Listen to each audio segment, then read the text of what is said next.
잠자는 자들의 첫 열매가 되셨도다. 사망이 한 사람으로 말미암았으니 죽은 자의 부활도 한 사람으로 말미암는도다. 아담 안에서 모든 사람이 죽은 것 같이 그리스도 안에서 모든 사람이 삶을 얻으리라. 아멘. 네. 그렇죠? 우리가 왜 아멘을 하는 거죠? 네. 이 성경 말씀을 읽고 난 다음에 이게 예수님의 말씀은 아니잖아요. 그죠? 사도 바울의 말씀이란 말이에요. 그래서 우리가 교회가 이 말씀을 계시의 책으로 우리가 인정하고 또 교회가 그렇게 고백하는 거죠. 그래서 오늘 우리가 이 말씀을 읽으면서 사실은 아멘을 했거든요. 그러나 가만히 오늘 본문을 생각해 보면 사도 바울의 해석이죠. 그죠? 아니, 사도 바울의 해석이라기보다는 사도 바울 이전에 교회가 예수 그리스도의 사건을 나름대로 의미화시키고 그리고 신학화시킨 그 해석을 오늘 우리가 사실은 하나님의 말씀으로 성령의 영감으로 우리가 믿는 거죠. 그래서 우리가 아멘 하는 겁니다. 그죠? 오늘 성경 말씀을 한번 이렇게 우리가 살펴보면서 두 번째로 우리가 지난 화요일 날도 그런 얘기를 했었습니다. 고린도전서 15장에 나오는 말씀을 갖고 우리가 이런 얘기 저런 얘기를 했었거든요. 그때 기억나시는 분은 기억나겠지만은 사도 바울이 부활 사건을 어떻게 이해하고 있느냐 할 때 제일 먼저 성경대로, 그렇죠? 그래서 성경이 말하자면 부활 사건의 어떤 증거로서 제일 먼저 사도 바울이 말씀하고 있었다라고 하는 거죠. 그리고 난 다음에 목격자를 얘기했어요. 그죠? 15장 3절 이하에 보면 게바로부터 시작해가지고 그래서 맨 마지막에 정말 만삭되지 못해서 난자 같은 사도 바울도 누굴 봤다? 부활하신 주님을 봤다는 거예요. 네. 그렇죠? 이런 어떤 이 부활 사건에 대한 나름대로의 증언과 그리고 증인들을 우리가 이 성경 속에서 공감복음이라든지 아니면은 이렇게 고린도전서 15장을 통해서라든지 우리가 충분히 읽고 그리고 분명히 우리가 알 수가 있는 거죠. 자, 오늘은 조금 두 번째 시간입니다만은 이 신학적 해석이 어떻게 되느냐, 부활에 대한 해석이 여러 가지가 있을 수 있지만은 그 기본적인 얘기로서 여러분들이 밴드에 보면 자료가 나와 있잖아요. 그 자료를 한번 보시면은 교회라고 하는 게 도대체 뭘까? 우리가 이제 신앙의 공동체다, 그리스도의 몸이다, 또는 그리스도의 지체들이 모여서 하나의 구성원을 이루는, 그죠? 그래서 에클레시아, 부름을 받은 사람들의 하나님의 백성의 모임이 바로 교회다. 이렇게 이야기를 우리가 하는 것 결코 틀린 얘기가 아니죠. 맞는 이야기죠. 그러나 또 한편으로 보면 이렇게도 얘기할 수 있어요. 그 밴드에 보시면은 교회는 뭐냐라고 얘기할 때 교회는 바로 십자가의 죽으심과 그리고 예수 그리스도가 부활하신 그 사건에 대한 계시를 말하자면 일종의 얘기하자면 저작권이 있는 거라고 그럴까요? 계시를 담고 있는 공동체다. 이렇게 얘기할 수 있는 거죠. 네. 그죠? 부활의 계시를 담고 있는 공동체. 그래서 그게 첫 번째, 교회가 그 계시를 하나님이 또는 그리스도께서 우리에게 주시는 계시를 담는 그 과정들, 부활의 사건들이 어떻게 저렇게 그 속에서 연결되어져서 그래서 교회가 그 많은 계시들을 어떻게 그 교회라고 하는 그릇 속에 담게 됐는가. 우리가 부활과 연관시켜 보면, 그죠? 첫 번째는 빈 무덤 사건이 있었잖아요. 그죠? 예수님이 죽고 나신 다음에 그 다음에 3일 만에 부활하셨어요. 제자들이 쫓아가 보고 여인들이 쫓아가 봤지만은 부활하신 그리스도께서는 없는 거예요. 빈 무덤을 봤어요. 그래서 그 빈 무덤 속에서 천사들을 만난다든지 아니면 청년을 만난다든지 뭐 이렇게 저렇게 되어지면서 이제 증언을 하기 시작하죠. 뭐라고 증언을 해요? 주님이 부활하셨다는 거예요. 주님이 다시 살아나셨다는 거예요. 그런 여러 가지 부활의 사건들이 그냥 우리가 성경을 통해서 보면 마태복음도 있고 마가복음도 있고 누가복음에도 있고 요한복음에도 있고 뭐 별의별 데 다 나오지만은 그러나 그것을 담고 있는 건 뭐예요? 나중에 교회가 그걸 다 이렇게 담는 거예요. 네. 그죠?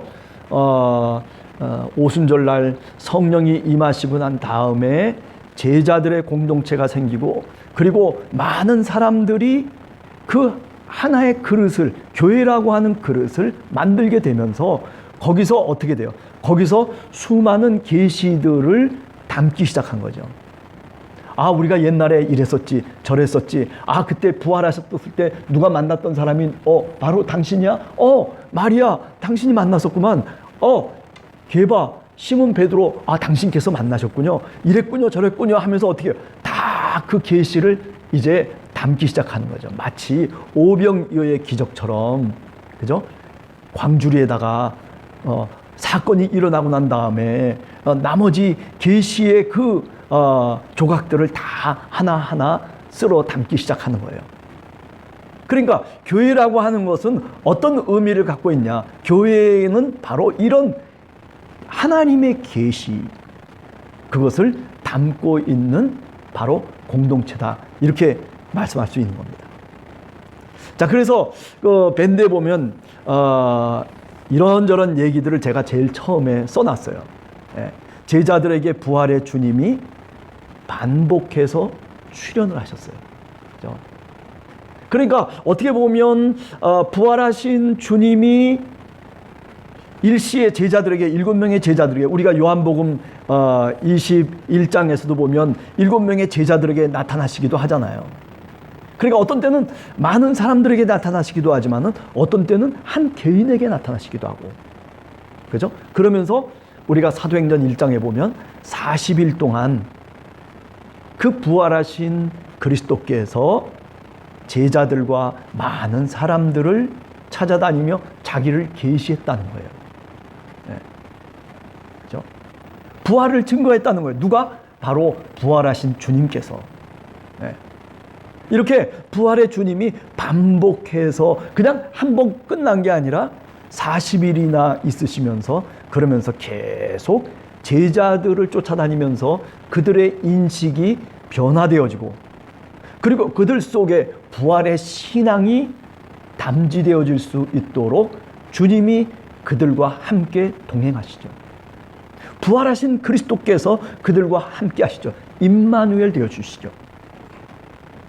그래서 그들 속에 부활의 신앙이 생긴 거예요. 부활의 신앙이 생겼다라고 하는 것은 뭐냐면 이제 이 부활이 어떤 것이고 부활에 대한 의미가 그 제자들 각자의 또는 그 교회 속에 이제 분명하게 세워졌다는 것을 의미하는 거예요.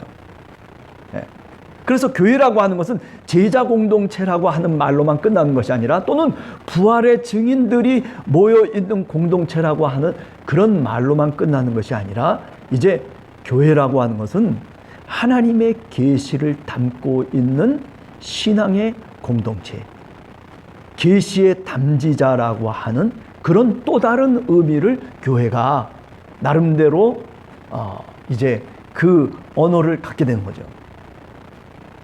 그래서 밴드에 보면 자료에 그렇게 얘기했어요. 계시의 담지자 그리고 유일한 계시적 권위가 어디에 주어지냐면 베드로에게 주어지는 것도 아니고 또는 주님의 형제인 야고보에게 주어지는 것도 아니고 어디에 주어지는 거예요? 바로 유일한 계시적 권위는 교회에게 주어지는 거예요. 왜?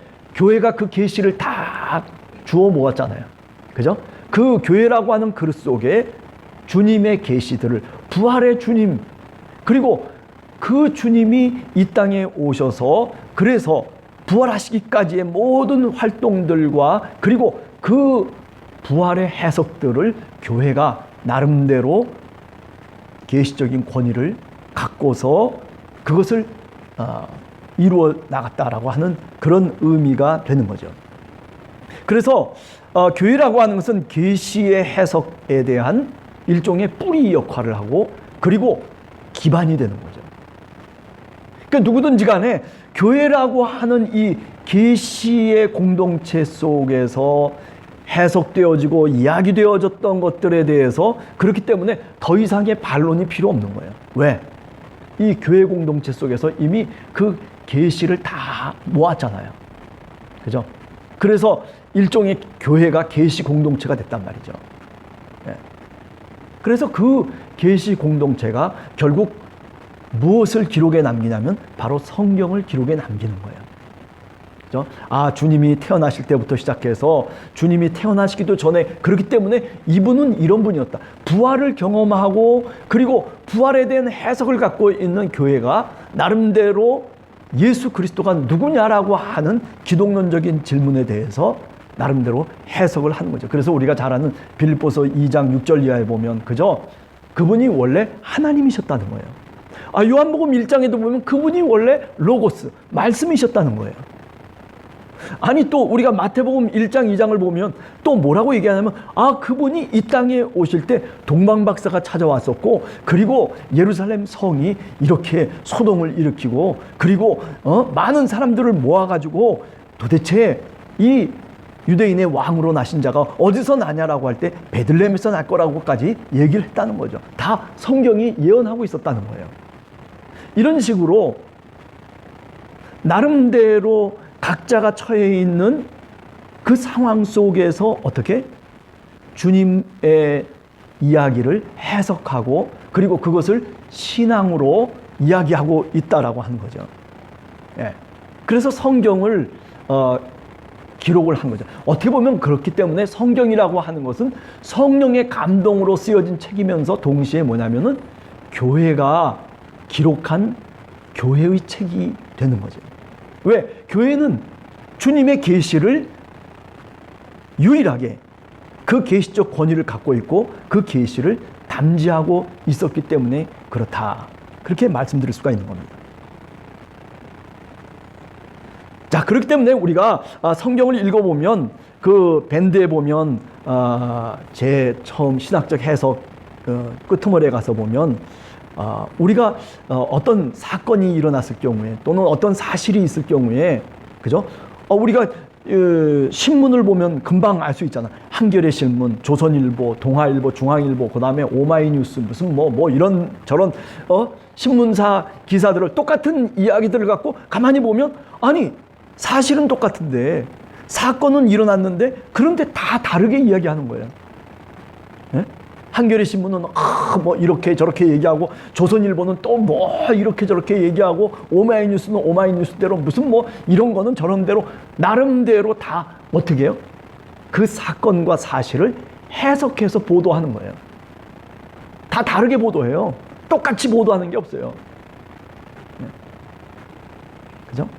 또 더 나가서 신문 기사뿐만 아니죠. SNS 소식들 보면 저도 SNS 보면서 참 어떤 때는요 황당할 때가 많아요. 아니 똑같은 사건인데 어떻게 그렇게 서로 달라요? 저 미국에 있는 사람, 저 유럽에 있는 사람이 생각하는 것과 그리고 오늘 우리 한국에 있는 사람들, 또 한국에 있는 사람들도 마찬가지예요. 뭐 태극기 부대, 무슨 부대, 무슨 이렇게 저렇게 서로 갈라져 가지고 아니 똑같은 사건을 놓고 그렇게 다른 관점을 갖고 그런 사실을 얘기하잖아요. 그게 사실인지 거짓인지 사실은 모르잖아요. 그렇기 때문에 이게 사실이냐 아니면 거짓이냐라고 하는 것을 판단할 수 있는 것은 뭐냐면 바로 우리 자신이에요. 예. 그래서 오늘 우리 사회도 그렇잖아요. 어디 신문에서 이렇게 얘기하면 그게 사실이냐 아니냐, 아니 또 저기 얘기하면 저쪽에서 또 사실이냐 아니냐, 서로 국회에서 또 서로들 얘기하고 또 뭐 우리 교회도 그래요. 서로 다른 생각을 갖고 있는 사람들 정치 얘기했다간 어떻게 돼요? 이게 뭐 망가지는 거죠, 완전히. 예. 사실이냐 아니냐 해석의 기준이, 그런데 성경은 그 해석의 기준이 어디에 있냐면 바로 교회에 있었다는 거죠. 사도들에게 있었다는 거죠. 부활의 증인들에게 그 해석의 진위 결정권이 그들에게 있었다. 이렇게 이제 얘기를 할 수 있습니다. 자, 그러면서 이제 본론으로 들어가서 두 번째 우리가 그 밴드의 자료를 보시면은 고린도전서 15장 20절 잠자는 자들의 첫 열매가 되셨다. 우리가 지난번에도 좀 얘기를 했었습니다만은 누가 잠자는 자들의 첫 열매가 되셨다는 거예요? 그리스도 예수. 그렇죠? 고린도전서 15장 20절에 보면 그러나 이제 그리스도께서 죽은 자 가운데서 다시 살아나사 누가? 그리스도가 잠자는 자들의 첫 열매가 되셨다. 이게 뭐예요? 이게 사도 바울의 해석이에요. 네. 사도 바울의 해석이에요. 그리스도 예수가 누구냐? 그분은 우리의 죄를 위해 죽으시고 그분이 십자가에 달려 돌아가셔서 그래서 3일 만에 부활하셨습니다 라고 끝나버리면 아무것도 아니에요. 그래? 그런데 뭐라고 지금 사도 바울은 얘기하냐면 그 예수 그리스도 그분이 그 부활의 사건을 통해서 다시 신학화시키는 거예요. 어떻게? 잠자는 자들, 다시 말하면 죽은 자들의 첫 열매가 되셨다. 네. 거기 밴드 자료를 보시면은 좀 약간 헬라어를 제가 이렇게 써놨어요. 제가 한번 헬라어를 읽어볼 테니까 여러분들 헬라어가 이런 거구나 하는 것을 한번 소리로만 들어보세요. 뭐라고 되어 있냐면 누니 데 크리스토스 에게 게르타이 에크네클론 아파르케 톤 케코이메 메논 이렇게 되어 있는 거예요. 이건 무슨 말이냐면 거기 제가 이렇게 밑에 번역을 해놨어요. 직역을 해놨는데 그러나 이제 그리스도께서 죽은 자들로부터 일으켜져서 잠든 자들의 첫 열매가 되셨도다. 네. 거기 죽은 자들로부터 일으켜졌다는 거예요. 그러니까 예수 그리스도가 부활하신 그 사건을 사도 바울은 어떻게 이해하고 있냐면 지금까지 죽은 자들 모두가 다 어떻게 보면 다 죽어 있는 자들 그들로부터 일으켜졌다. 그러니까 다시 말하면 예수 그리스도는 대표성을 갖고 있다는 거예요. 어떤 대표성이 있어요? 네? 우리 모든 인류의 대표성을 갖고 있다는 거예요. 그러니까 예수 그리스도가 인류의 대표라고 얘기할 수 있는 대표성을 갖고 있는 그리스도가 죽었다가 다시 일어날 수 있었다라고 하는 것은 결국 어떤 뜻이냐면 지금 잠들어 있는 자들이 다시 이제 일어날 것이라고 하는 그런 말과 동일한 뜻이죠. 네.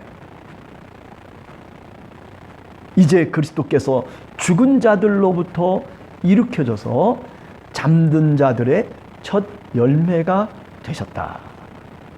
그래서 이제 우리 밴드의 자료를 보시면은 그래서 이 속에 어떤 뜻이 있느냐 하면 우선 첫 번째로는 예수 그리스도 그분이 누구냐?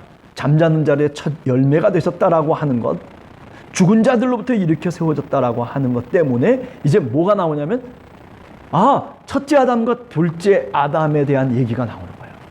첫째 아담은 어땠어요? 한 사람으로 말미암아 죽음이 왔어요. 그래서 모든 인류가 다 죽을 수밖에 없었다는 거예요. 이것도 뭐예요? 사도 바울이 해석하는 거죠. 네. 예수 그리스도의 죽음을 나름대로 해석을 하는 거예요. 왜? 부활의 관점에서 해석을 하는 거예요. 그런데 그리스도 예수는 누구냐? 둘째 아담이라는 거죠. 네? 이 둘째 아담은 어떤 분이냐? 어떤 자냐? 하는데 바로 살려주는 영이다. 그래서 15장 45절에서부터 47절을 읽어보면 이렇게 얘기하고 있어요. 기록된 바 첫사람 아담은 생명이 되었다 함과 같이 마지막 아담은 살려주는 영이 되었나니 그러나 먼저는 신령한 사람이 아니요 육의 사람이요 그 다음은 신령한 사람이라. 첫사람은 땅에서 났으니 그죠? 첫 번째 아담을 얘기하는 거죠. 흙에 속한 자이거니와 둘째 사람은 누구예요? 예수 그리스도. 그분은 하늘에서 나셨느니라. 첫째 아담은 땅에 속해 있는 땅으로부터 나온 자라면 이제 둘째 아담, 부활하신 그리스도는 누구예요? 둘째 아담이면서 동시에 하늘에서부터 난 자라는 거예요.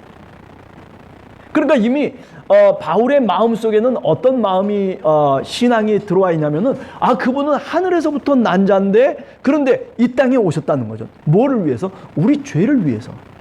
우리 죄를 용서해 주시기 위해서. 그가 십자가에 달려 죽으심으로 우리의 죄가 용서받고 그리고 다시 그가 부활하심으로 말미암아 다시 살아나심으로 말미암아 우리로 하여금 다시 생명의 소망을 갖도록 하셨다는 거죠. 네. 그죠? 그래서 이 예수 그리스도는 누구냐? 바로 살려주는 영이다라고 그렇게까지 얘기해요. 이때 영이라고 하는 것은 그냥 단순하게 영혼이다라고 하는 뜻이 아니라 영이라고 하는 뜻은 뭐냐면 살려주는 자다 그런 뜻이에요. 네. 그러니까 첫째 아담은 죽이는 자라면 둘째 아담은 살려주는 자예요. 첫째 아담은 땅에서 났다면 둘째 아담은 하늘에서 난 자예요. 그죠? 그래서 빌립보서 2장 6절이라든지 뭐 여러 가지 성경의 내용을 통해서 보면 우리가 뭐 요한복음 1장에 아까 얘기한 것처럼 바로 하늘에 계신 그분, 그 하나님이 이 땅에 내려오신 거죠. 말씀으로 이 땅에 말씀 하나님이 육신을 입고 이 땅에 오셨다. 그렇게 요한복음은 이야기하고 있습니다. 그래서 15장 22절을 보면 사도 바울이 얘기를 합니다. 그렇기 때문에 아담 안에서 모든 사람이 죽은 것 같이 그리스도 안에서 모든 사람이 삶을 얻으리라. 네. 이것도 역시 그죠? 신학적인 해석이에요. 네. 부활의 사건을 이처럼 그냥 사실로서만 얘기하고 그 사건 부활하셨어. 그래 죽은 자 가운데서 부활하셨어 라고 하는 말로만 끝나는 게 아니에요. 그죠? 신앙이라고 하는 것은 어떤 사건 때문에 생기는 게 아니라 그 사건을 어떻게 우리가 해석하느냐라고 하는 거예요. 성령으로 하나님의 영으로 감동되어져서 이렇게 우리들에게 말씀하고 있는 거예요. 그래서 그것을 기록한 것이 바로 뭐냐면 바로 성경이 되는 거예요. 네. 그리스도 안에서 모든 사람이 삶을 얻으리라. 그죠? 아담 안에서는 어떻게 됐어요? 모든 사람이 죽었어요. 그것처럼 바로 그리스도 안에서 한 사람으로 말미암아 둘째 아담 예수 그리스도로 말미암아 삶을 얻게 될 것이다라고 그렇게 사도 바울이 이야기하고 있는 거예요. 네. 그러니까 밴드에 나와 있는 것처럼 잠자는 자들의 첫 열매가 되셨다라고 하는 이런 신학적인 해석, 이것을 통해서 많은 것들을 우리들에게 지금 이야기하고 있다 하는 거죠. 누가? 사도 바울이. 네. 뭐 그러면 여기 고린도전서 15장에만 그러냐? 네. 밴드의 자료 맨 밑에 보시면은 로마서 5장 19절도 그래요. 로마서 5장 19절에 뭐라고 돼 있어요? 한 사람이 순종치 아니함으로 많은 사람이 죄인 된 것 같이 한 사람이 순종함으로 많은 사람이 의인이 되리라. 로마서 5장 19절이죠. 똑같은 얘기예요. 그러니까 고린도전서에서도 그렇고 로마서에서도 그렇고 사도 바울은 이렇게 예수님의 부활이라고 하는 것을 이런 식으로 나름대로 신앙으로 해석하고 있는 거죠. 무엇에 의해서? 그죠? 성령을 통해서 성령의 감동으로 하나님의 계시로 이렇게 말하자면 부활을 해석하고 있다라고 이야기할 수 있습니다. 이것이 바로 뭐냐면 부활의 신학적 해석들이라고 얘기할 수 있는 겁니다. 자, 그렇다면 뭐 사도 바울만 그러냐? 맨 마지막에 또 자료를 하나 제가 드렸어요. 거기 뭐냐면 요한복음 2장 19절에 요한복음도 그래요. 사흘 만에 일으키리라. 너희가 이 성전을 헐라. 그러면 내가 사흘 동안에 일으킬 것이다. 한번 우리 여러분들 한번 요한복음 2장 19절을 한번 펴보세요. 요한복음 2장 19절에 같이 한번 읽어봅시다. 요한복음 2장 19절. 뭐라고 써 있습니까? 자, 같이 읽어봐요. 시작. 예수께서 대답하여 이르시되 너희가 이 성전을 헐라 내가 사흘 동안에 일으키리라. 제가 그거를 그 밴드 자료에 이렇게 펼쳐놨는데 헬라말로 펼쳐놨죠. 한번 잘 들어보세요. 어떤 헬라 언어가 재미있거든요. 그래서 한번 들어보시기만 해도 좋은 것 같아요. 루사테 톤 나운 투톤 카이 엔트리신 헤멜라이스 에겔로 아우톤. 이 성전을 헐어라 명령이에요. 그러면 3일에 그것을 내가 일으키리라. 이렇게 얘기하고 있어요.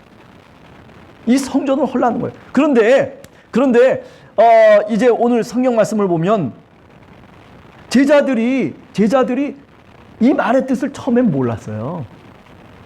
우리가 마가복음 14장 58절에 보면 예수님을 고소하는 사람들, 예수님을 죽이라고 그렇게 고발하고 고소하는 사람들이 고소 내용에 뭐가 들어가 있냐면 바로 하나님의 성전을, 이 예루살렘 성전을 헐으라고 했다는 거예요.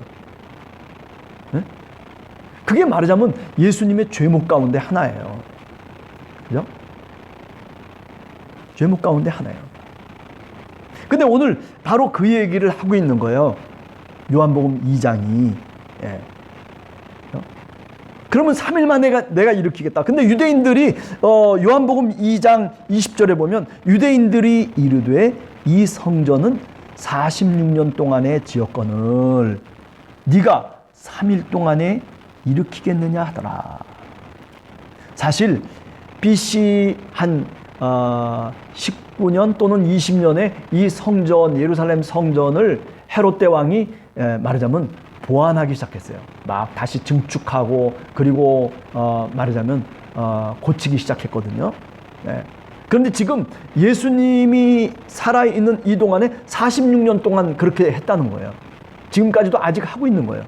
사실 또 역사적으로도 그렇게 했어요. 그런데 네가 3일 만에 다시 그것을 일으키겠다고? 너 도대체 뭐 하는 놈이야? 이런 식으로 얘기하는 거죠. 유대인들이.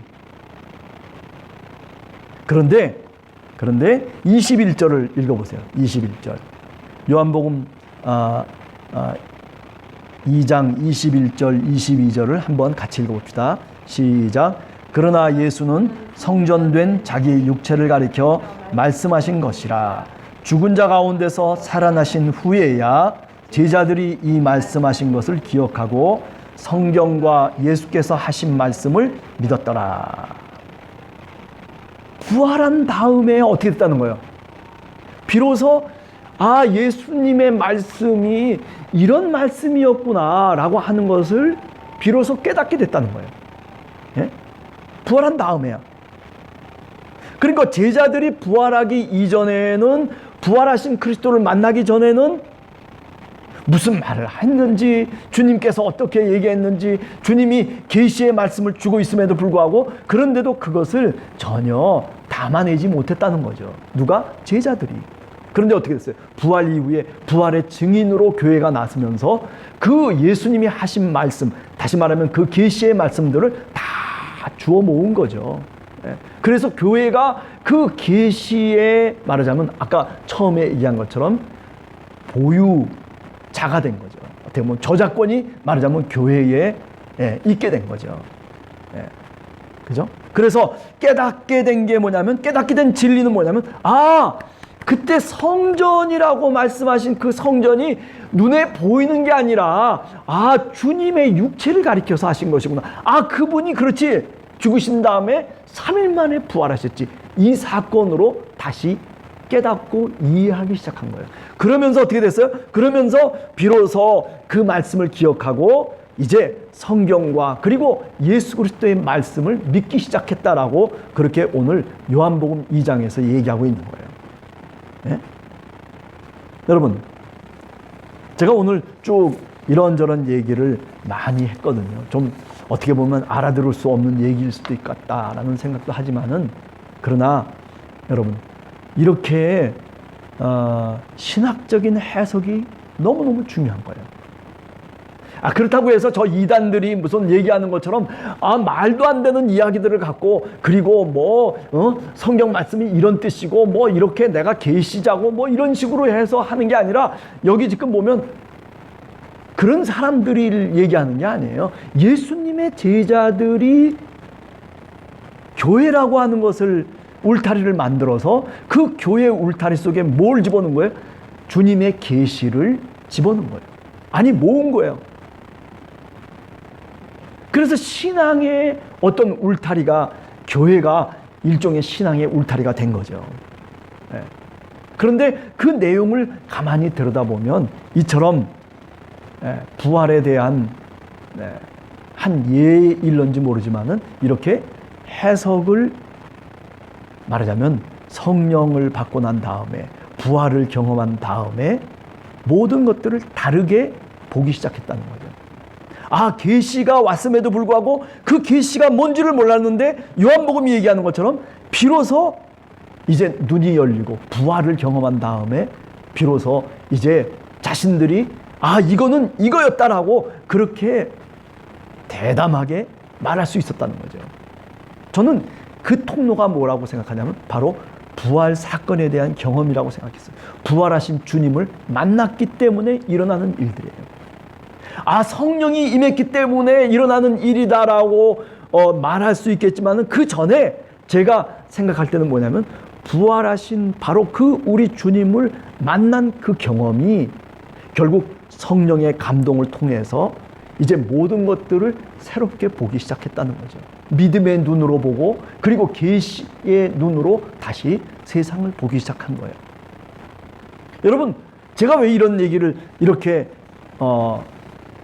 많이 했느냐 하면은 딱 한 가지예요. 우리가 신앙생활 하면서도 이런 신앙의 과정을 겪어야 된다는 거예요. 내 옆에서 어떤 사건이 터졌어요. 내가 살아가면서 이런저런 일들이 있을 때에 그것을 그냥 세상적인 안목으로만 보지 말고, 내가 예수를 믿는 사람인데, 내가 부활의 증인으로서, 내가 교회의 일원으로서 계시를 담고 있는 이 교회의 구성원으로서 내가 믿음의 사람으로, 신앙인으로 살아가고 있다면은, 그렇다면 나에게 다가오는 여러 가지 일들을 오늘 이 바울이나 또는 요한복음의 이야기처럼 우리들도 새로운 눈으로 봐야 돼요. 믿음의 눈으로 볼 수 있어야 되고, 계시의 눈으로 볼 수 있어야 되고, 그렇죠?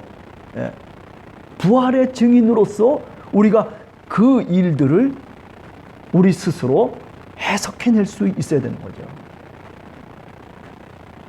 우리가 어제 그제도 바로 이 고린도 전서를 이야기하면서 그렇게 제가 말씀을 드렸죠. 신앙이 있다는 사람들은 어떤 사람이냐? 기도 많이 한 사람이 신앙 있는 사람이라고 하는 얘기가 아니에요. 예배를 잘 참석하는 사람이 신앙이 있다라고 얘기하는 게 아니라, 지금 오늘 이 이야기에서처럼 어떤 일이 일어나든지 간에 부활의 관점에서, 부활의 신앙을 통해서 다시 그 일들을 바라보고 해석하고 그 것을 신앙으로 고백할 수 있는 사람이 누구예요? 그 사람이 바로 신앙인인 거예요. 그런 사람은 흔들리질 않아요. 왜? 부활의 세계를 알고 있기 때문에. 이 땅이 전부가 아니고 이 세상에서 살아가는 것은 잠깐뿐이에요. 우리가 영원한 부활의 세계의 문을 열고 우리 주님이 그 세계를 우리들에게 계시해 주셨단 말이에요. 그죠? 그렇다면 우리가 왜 이 땅에서 얽매여 가지고 여기서 죽을 똥 살똥 여기서 모든 게 다 되는 것처럼 그렇게 생각하면서 그렇게 살아가냔 말이에요. 교회도 마찬가지예요. 우리 교회가 뭐 어쩌고 저쩌고 뭐 이렇게 우리는 뭐 이런 성도들이 있고 뭐 이렇고 저렇고 많은 얘기를 하지만은 그러나 정말 부활의 증거자로서 과연 부활의 세계를 믿는 교회냐 말이에요. 그렇다면 뭐가 달라져야 되겠어요? 여러분과 제가, 우리 교회가 정말 주님의 부활의 세계를 오늘 또 소망하면서 하나님의 말씀과 우리가 살아가는 세계를 바라다 본다면, 그렇다면 우리는 어떤 자세의 신앙인이 되어야 되겠냐는 거죠. 네. 오늘은 여기까지만 우리가 한번 생각을 해봤습니다.